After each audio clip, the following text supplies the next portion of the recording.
और गोविंद किरण से बहुत प्यार करते हैं और उसकी कहीं कोई बात नहीं टालते। बचपन से ही किरण जिस चीज पर हाथ रख देती, पार्वती और गोविंद उसे दिलवा देते।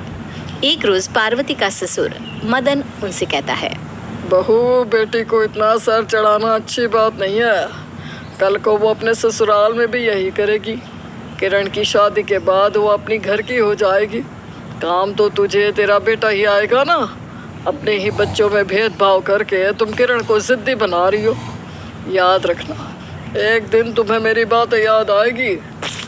एक तो इतनी मन्नतों के बाद 7 पीढ़ी के बाद इस घर में बेटी हुई है और आपको उसकी भी कदर नहीं है। मैं भी किरण को उतना ही प्यार करता हूँ जितना तुम करती हो, लेकिन इसका यह मतलब नहीं कि अपने पोते का हक उससे छीने। मदन के लाख समझाने पर भी पार्वती नहीं मानती और हमेशा किरण की साइड लेती है। दिन बीतने लगते हैं और किरण शादी के लायक हो जाती है। मदन किरण के लिए एक अच्छा है। मेरी किरण की शादी ऐसी होनी चाहिए कि पूरा शहर देखता रहे। सालों तक शादी की चर्चा होती रहनी चाहिए। मेरे बहू जी के पास पैसों की कोई कमी नहीं है। बड़े से बड़े होटल में करूँगा मैं अपनी बेटी की शादी। मदन किरण के लिए एक अच्छा परिवार देखता है और किरण की शादी राजेश से हो जाती है। शादी के कुछ दिनों तक तो सब कुछ ठीक रहता है। इधर मदन घनश्याम की शादी तय कर देता है। किरण भी शादी में आती है और रोने लगती है। माँ मेरे अटैची चोरी हो गई। अब मैं क्या पहनूंगी शादी में? अरे रो मत मेरी बेटी, रो मत। तेरे लिए कोई कमी थोड़ी ना है इस घर में। तेरे भाई की शादी है, तू महंगी से महंगी साड़ी पहनना। दोनों माँ बेटी बाजार जाकर अच्छी खासी शॉपिंग करते हैं। घर आकर किरण बहुत खुश होती है और मन ही मन कहती है, मैं चली गई तो क्या, इस घर पर हमेशा मेरा ही राज रहेगा। तभी वहाँ मदन आकर कहता है, तेरी शादी नहीं है जो तूने इतने महंगे और भारी कपड़े लिए और अपनी होने वाली भाभी के लिए इतने हल्के कपड़े। अरे उस बेचारी की तो शादी है। पार्वती, तुझे हमारे घर की इज्जत उड़ानी है क्या, जो किरण के कहने पर अपनी बहू के लिए इतने हल्के कपड़े लिए तूने?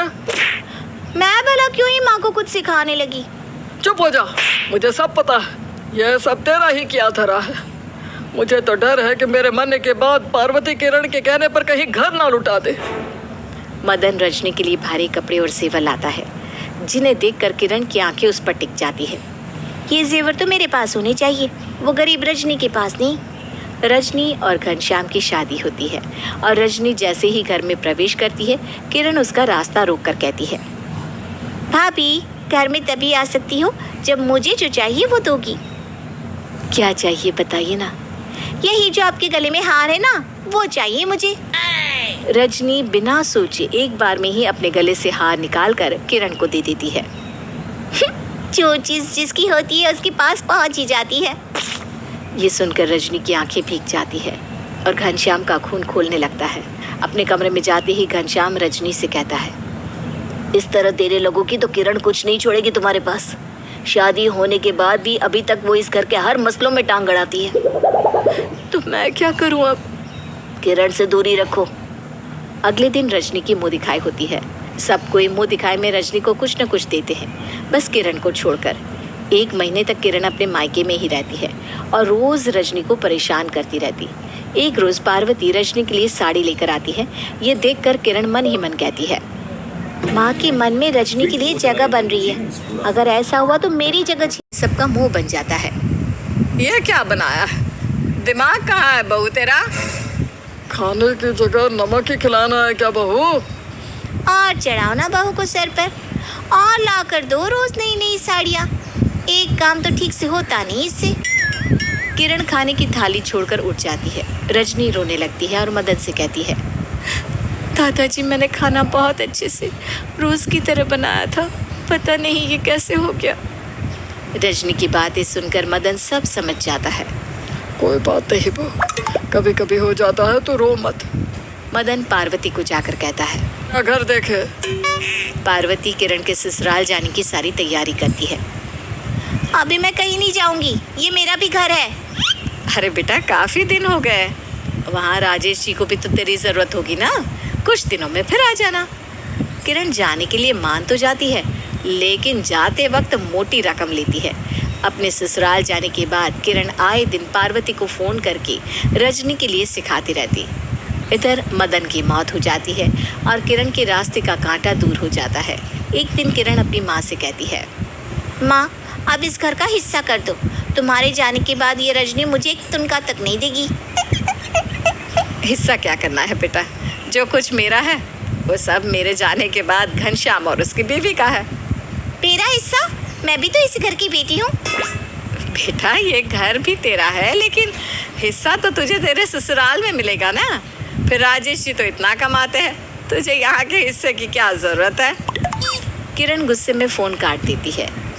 हिस्सा तो मैं अपने मायके में लेकर ही रहूँगी, चाहे फिर जो हो जाए। मेरा पति कमाता है, उससे क्या। कुछ करना होगा किरण तुझे। कुछ दिनों बाद किरण पार्वती को फिर फ़ोन करती है और रोने लगती है। माँ मुझे मेरे ससुराल वाले बहुत परेशान कर रहे हैं। कहते हैं तेरे मायके वालों ने दहेज के नाम पर कुछ नहीं दिया।